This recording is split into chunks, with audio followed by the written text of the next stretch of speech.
that USC game, the camera angles were kind of fuzzy at times because of all the rain and the weather that was going Fight on. But, Cappy, when I watched that game, first of all, it was like at the beginning, I would say for the first, I don't know, almost half, you're like sitting there going, oh, boy, this season might be going down the toilet here pretty quickly, okay? Yep.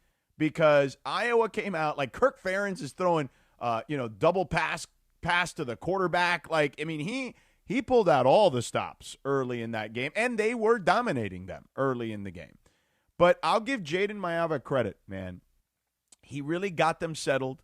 Got them that first touchdown, right? Like, was able to get them in position to get that first touchdown with that big run he had to set it up. Mm-hmm. They get that field goal before the end of the half. Mm-hmm. Like, if you're asking me when I watched that game, USC won the game in a 20-minute span on the clock.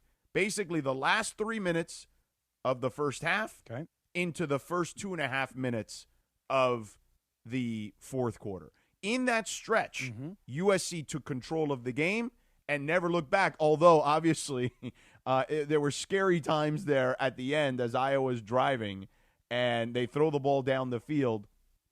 And the kid, Caden, I think it's Wetjen is his name, number 21, where the big toe was like barely on the line on a fourth down play. It was unbelievable. Because, remember, we had talked the week before about that Indiana-Penn State game and that insane catch at the back of the end zone. Yeah. That play was so close. Yeah. And from one angle, it looked like he might have been in, but then from I thought he was in initially. Angle, yeah, for sure. And then the other angle showed his toe actually was over the line. The reverse angle down the sideline was like the perfect shot. Yeah. Big Ten Network had it.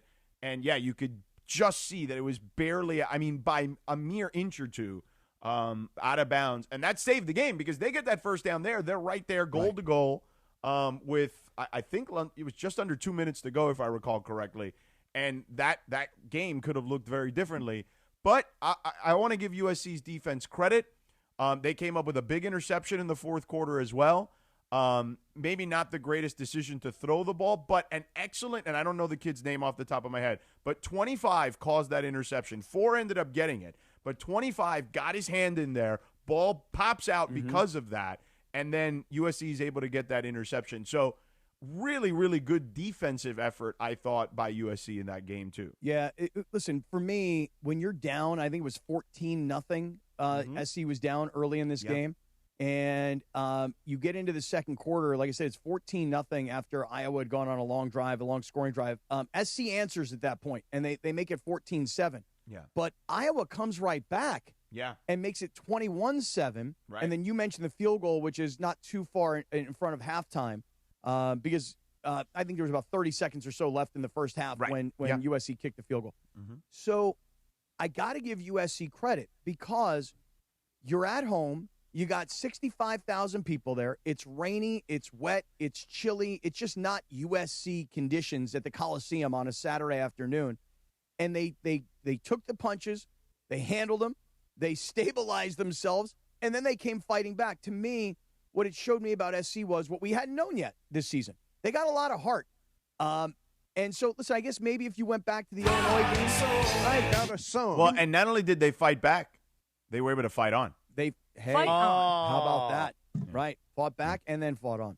But it's a great win. And listen, here's the thing. The week before, Iowa hosted Oregon, and it was, as some people might have called a rock fight. It was a rock fight, baby. It was a rock fight of a battle. And this game was, Iowa jumped out early, and, you were, like, stunned by their offense and their creativity, but it became a rock fight. Like, it was, you had to fight for every moment. Like, Mekhi Lemon made some incredible catches in that game. He did. And so now it's hard to, like, worry or even think back to this Iowa game in that what you got to be thinking about now, and this is probably what SC was, had on their minds as well. This Oregon game is the entire season now. The entire season comes down to going on the road and playing at Oregon. Oregon, this past weekend, it was a Friday night game. I was just trying to do the chronology. It was Friday night where they beat up on Minnesota. No big deal. The week before, they had just barely gotten by Iowa.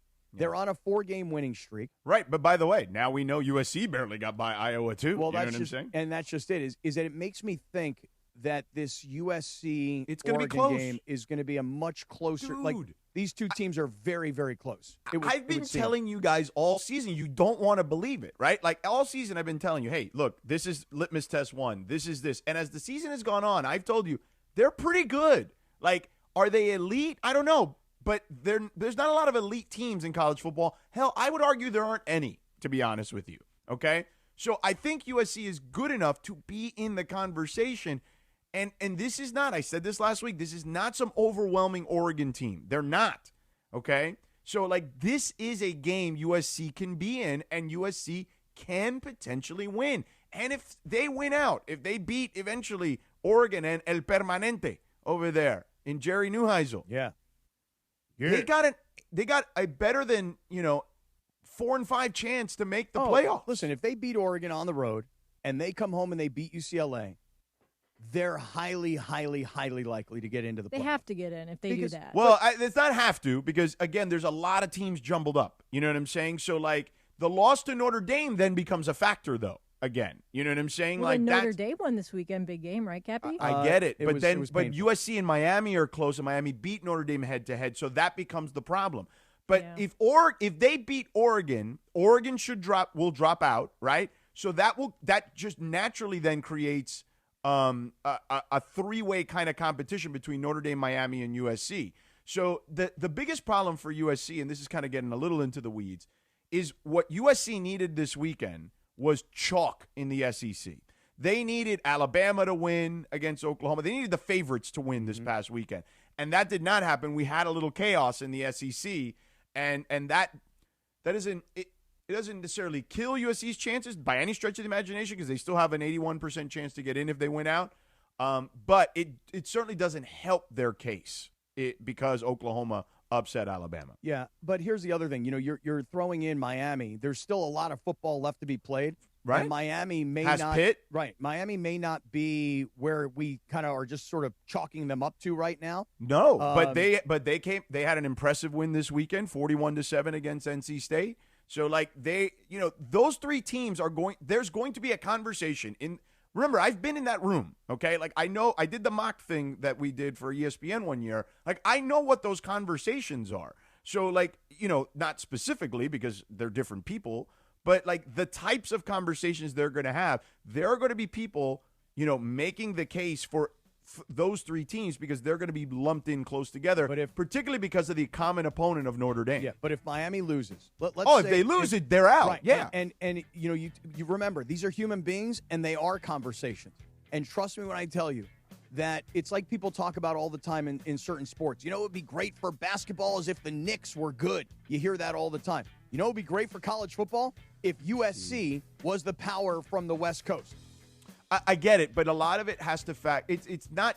Yes, that plays a very small role because of human beings, but they are looking at the metrics. It seems like because they're that's the reason Notre Dame is ranked as high as they are. Yeah. Because Notre Dame hasn't beaten anybody. No, but their losses to Miami, who was highly ranked early in the season, and then to Texas A&M, who obviously had like the comeback of the year this past weekend against South Carolina. So Notre Dame has one good win this year, and that's USC. That's it. All the other wins are like not against good teams. Well, don't say that. No offense. I mean, Pitt, come on, not a good team. You're trying to rub the salt in my wound here. Oh, it wasn't good. It was terrible. I mean, this was not a close game. No, it was horrible. It was not competitive at all. And I actually, I'll save it for a little bit later. Yeah, why don't we tease that? It was an awesome thing with College Game Day, though. 7:40. Let's talk about.